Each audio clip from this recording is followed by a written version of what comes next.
Hello, I'm Meg Salyer, and I'd like to welcome you to the Ward 6 Council Show. Today I am joined by one of Oklahoma City's newest, exciting citizens. We're just delighted to have Michael Whittington here with us today.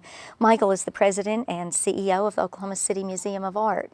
Michael, welcome to Oklahoma City, and to begin with, please tell our viewers where you came from and how you landed in this wonderful community. Well, thank you, Meg. Thank you for inviting me. It's a pleasure to be here.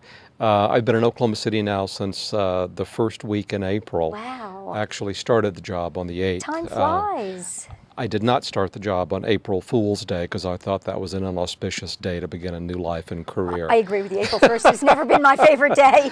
So I began on the 8th of April. I came here from Monterey, California, lived in Carmel. And I got to stop you right there. So most people watching are going to say, you lived in Carmel, California, and you came to Oklahoma City. Now, I'm not surprised, but I wonder if you could tell us what the most surprising thing you've found so far has been. Well, I'll lead in with a story, if I may, because obviously I had a number of friends in California say, you're moving to Oklahoma City, why would you ever leave Carmel to move to Oklahoma City? And my response to that was, obviously, you've never been to Oklahoma City. Thank you. There you go. So, what I discovered in my visits here was an extraordinarily sophisticated, educated city on the move with an energy that I, quite frankly, wanted to be a part of. So the only place I wanted to live when investigating this community was downtown. So I live right downtown. Oh, and that's it's exciting. fantastic. And you're finding it, I hope, as I am, so walkable, so much fun, great places to shop, to dine. The grocery store issue isn't a downtown issue. We have a wonderful little grocery store right and near where you live. it's only going to get better, Right. and as I envision, and within 5 years, I will be able to leave the museum at the end of a day, walk, pick up my dry cleaning, stop, go to the drugstore, and also shop for groceries on the way home. And so that's going to happen. It's bound to happen because the density of residential use of downtown is increasing at such an exponential rate. And the demand for those services is already there. Exactly. Yeah. I mean, we're seeing it as the rooftops expand. And Absolutely. there are cranes over in your part of town. Wonderful to see that, isn't it? Incredibly Yeah. exciting. Yeah. So you come to Oklahoma City, and we talked a little bit about being surprised. What are some of the things that surprised you when you got here? Well, the big surprise, I was prepared for what a smart place this is, and I was prepared for the dynamic life here based on the corporate sector. That provides the energy, that provides the driver for everything that's so positive and so wonderful in this community.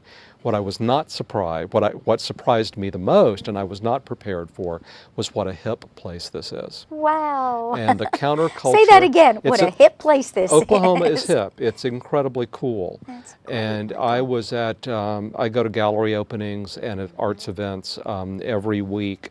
And some of the things that I've experienced since I've been here, I would place, in LA, Chicago, or New York. And there's a lot of creative energy here.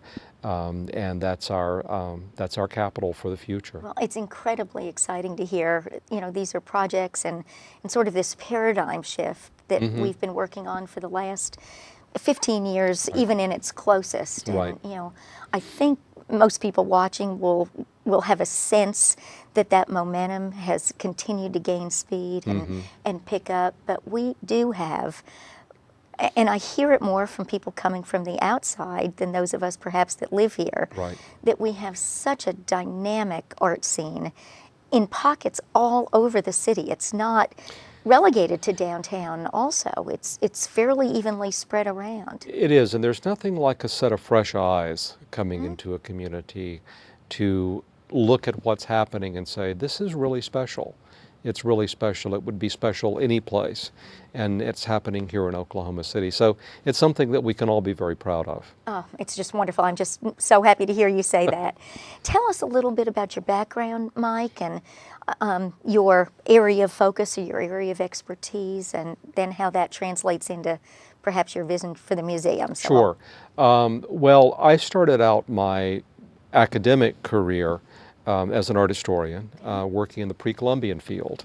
You know, those guys who were traipsing through the jungle with machetes, looking at ancient temples and reading hieroglyphic inscriptions. I was one of those. Excellent. Then Do you have the hat and all the I stuff do. to I go do with have it? the hat. I have the machete, and then I got the mortgage, and then I settled down. There you go. But you know, I worked in that field for a number of years, and it was very rewarding. I did some, I would like to think, some fairly significant exhibitions. The last big project I did was a huge international exhibition for the Mint Museum in Charlotte, North Carolina, where I worked. You know, and something remarkable happened to me during the course of that exhibition. What I realized was I was getting more satisfaction not from the research and writing and the scholarship, but from the project development, from the marketing, from the fundraising, from negotiating the contracts. And it was at that point I thought, okay, you need to make the leap and just become the leader of the organization to put this model into an institutional package. And about that time, I received a call from a search firm. They were trying to find an executive for the Monterey Museum of Art in Monterey, California. Perfect. And so I went there, stayed there for 8 years, and really worked on a number of significant things, such as focusing the collection, building the membership base, increasing attendance, really looking at the marketing and merchandising of the museum, and trying to create public awareness not only in that community, but in the region and across the nation Great. Well, I'm as really well. excited. I'm going to get a chance to see it this next week. Wonderful. You're going. So I will have a chance to visit. Good. Wonderful. Give them my regards I when you're there. certainly will. I'll tell them their loss is our gain for sure. So, really excited about it. So, you know, one of the things that attracted me to Oklahoma City, not only the city itself, but also the position of the museum within this community, which is significant. This museum is cherished, it's greatly beloved.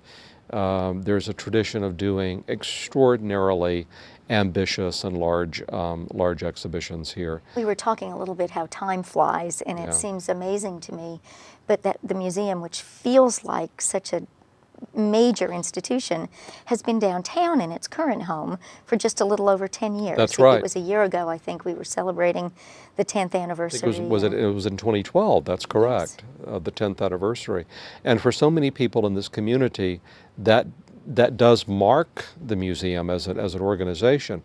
Of course, we were at the fairgrounds for a number of years prior to that, and then had various locations throughout the city prior to that. So our roots stretch back for many, many decades, but in most people's mind, we are a downtown institution. Right. So let's talk a little bit about going forward. You've got a current exhibit that's newly opened. Maybe you could tell us a little bit about that. Of Heaven and Earth, 500 years of Italian paintings from Glasgow museums. Consortium of museums in Glasgow, Scotland. And these paintings, most of them were collected in the 19th century by a Glasgow industrialist who was interested in Italian art. And so the exhibition stretches from the 14th century through the 19th century.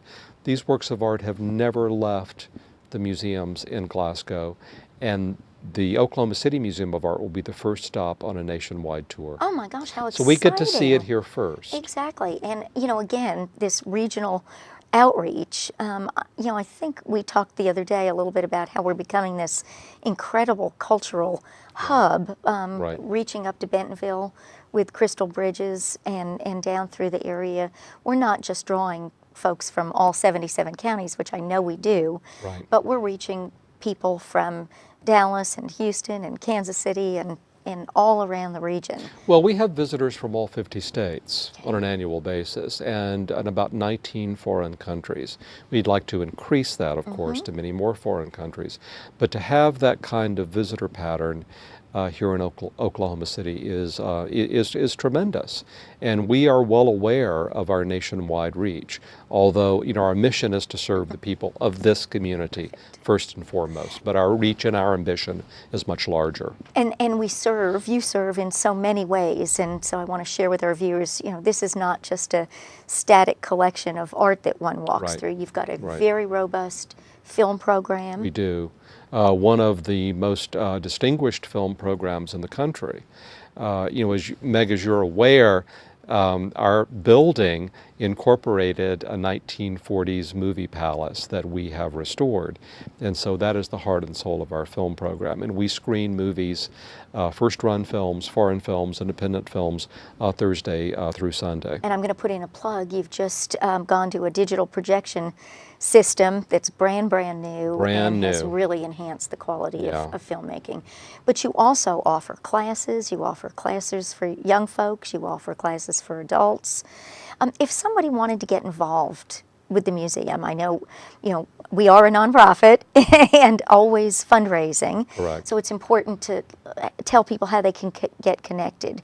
Well, the best way is to become a member of the museum. You can join online by going to okcmoa.com, and you can be a member and join. That is the best way, because you then become part of our museum family, and you get invited to museum events. You'll get notification of when things are happening. And so that is the best way to become involved. You also get free admission with your membership, but you also get the wonderful feeling of supporting one of the premier cultural organizations in our region. You can also go to our website and sign up for our weekly email blast and also for our rooftop terrace alert. Meg, we have one of the great Thursday evening events in this community. From 5 to 10, we have Art After 5. So you pay $5, that gets you admission to the entire museum, including our rooftop terrace. I was just going to put in a plug. I said we would be remiss if we didn't talk about I beat you to your it. control of Thursday evenings. I hear the music wafting above. Yes. It's really a fun thing. And I also want to mention the Museum Cafe, which is another important part of the whole operation and one of downtown's most beloved restaurants, I think. It is, and the way I like to characterize it, you can come for an afternoon and stay until the evening at the museum. Well, I think people have just gotten a little taste about how important and special the museum is, and a little bit of a flavor for your background. I hope you'll come back and join me another time. Thank you. We can talk about the upcoming things, but we're so delighted to welcome you to Oklahoma City. You carry this wonderful tradition from Carolyn Hill, but bringing already a new focus and new life. And so we thank you for coming to Oklahoma City and for sharing your skills with us, and look forward to working with you. Thank you, Meg. Thanks very much.